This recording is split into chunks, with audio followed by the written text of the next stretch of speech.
आखिरी ज़माने में एक तबका बचेगा, दो तबके तबाह बर्बाद हो जाएंगे। सिर्फ इशारा कर रहा हूँ, कभी ज़िंदगी रही तो इसकी तफसील में जाएंगे आपके गौर और फिक्र के लिए, ताकि घर में जाके आप इस टॉपिक पे सोचें।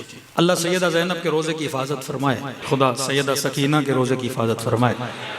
बड़ा दुख हुआ, 2 दिन पहले हमारे शाम से आए हुए दोस्त ने बता रहे थे, आपस में बातें हो रही थी कि मौलाना 2 दिन पहले सैयदा की शहादत का दिन, फरमा इस शहादत के दिन में कम से कम बीबी के रोजे में 1,500-2 हज़ार के करीब, उससे भी ज्यादा के रहन लोगों का मजमा होता था। और परसों यानी 2 दिन पहले बता रहे थे कि पूरे हरम में एक बंदा भी नहीं था, कि गुर्बत बीबी ज़ैनब सलाम अलैहा की।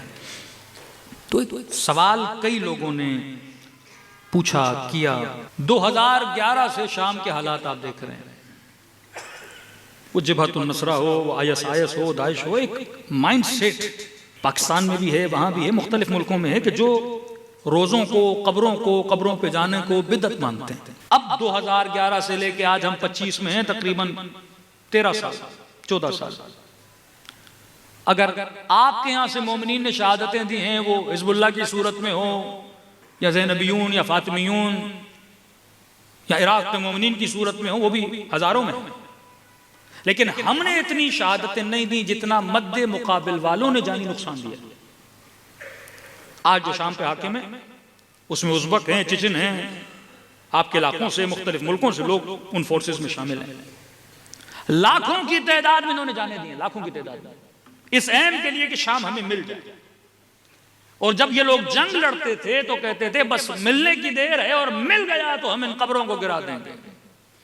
उनके अल्फाज के हम इन बुतकदों को गिरा देंगे, इस शिर्क और बिदअत के मकानों को गिरा देंगे और अल्लाह के नाम को बुलंद करेंगे। अब बताइए, लाखों जाने देने के बाद जब उनको शाम मिला, उन्होंने कुछ भी नहीं किया। मकाम ताज्जुब तो है, एक आदमी खाने के लिए भूखा हो, खाना उसे मिल जाए, कुछ भी ना करे। यहाँ के लोगों को अगर एक पीर और वली की कब्र मिल जाए तो कभी बम से फोड़ देते हैं, कुछ कर। और यही वो लोग हैं हुजर इब्न उदैय के कब्र को गिराया, मिसमार किया। यही वो लोग हैं जो जनाबे सकीना जो ज़ैनबिया के शहर के करीब हैं, उनकी कब्र पे बम लगाया। यही वो लोग हैं जो हरमैन अस्करियन को गिराया। यही वो लोग हैं जिन्होंने इराक में कई जगहों पे बम लगाए, मज़ारात पे। आज तो सब कुछ उनके पास है, हरम भी उनके पास है, दोनों हरम उनके पास है। गमला तक नहीं हिला सैयदा के हरम में। मोजज़ा तो नहीं है ना, इख्तियार है उन लोगों के पास, जो चाहे कर सकते हैं। नहीं किया। 2 सवाल, क्या इसलिए नहीं किया क्योंकि सुधर गए हैं? क्या इसलिए नहीं किया क्योंकि आज उनके अकीदे बदल गए कि नहीं जनाब कब्रों को मिस्मार नहीं किया जाता? सबसे पहली कब्र जो आने के बाद उन्होंने मिस्मार की है वो बशार अल असद के बाप की कब्र है। क्या आज उनका अकीदा बदल गया कि वहां जाके नमाजें पढ़ो, दुआएं करो, ज़ियारतें करो तो सब कुछ सही है? यहां तो वो बदल गए हैं। दूसरा रीजन क्या हो सकता है कि जिनके बेसिक अकाइद में ये है कि कब्रें गिरा, उनकी ये पहचान है। शिया हो या बरेलवी मकतब से ताल्लुक रखता हो, वो तो जाते हैं औलिया की कब्रों पर। वो इंडिया हो या पाकिस्तान हो या अजमेर शरीफ हो या 7 हो, ईरान में हो या करबला में हो, ये लोग तो जाते हैं। उनकी पहचान ये है कि कब्रों पे नहीं जाते, लेकिन नहीं गिराया। क्या अदब पैदा हो गया, क्या एहतराम पैदा हो गया, क्या अकीदे बदल गए? न अकीदा बदला है, न अदब आया है, न एहतराम आया है। क्यों नहीं कर रहे? अब सुनो कुरान के हुक्म के मुताबिक अल्लाह फरमाते, ऐ मेरे हबीब, तुम्हारे मुआशरे में 2 तबके ऐसे हैं जो नहीं सुधरेंगे तो मुआशरा तरक्की नहीं करेगा। शाम में ये जो लश्कर बना 11 साल से लड़ रहे थे, ये बद्दू लोग हैं जो इस लश्कर में हैं। सरकर्दे मुनाफिक जो ऊपर बैठा है, अगर वो कहेगा रोजों को न गिराओ तो ये नहीं गिराएंगे, क्योंकि बद्दू है। बद्दू का अपना कोई अकीदा नहीं होता। उसे कहेंगे रोजे गिराओ, 1 सेकंड देर नहीं करेगा गिराने में।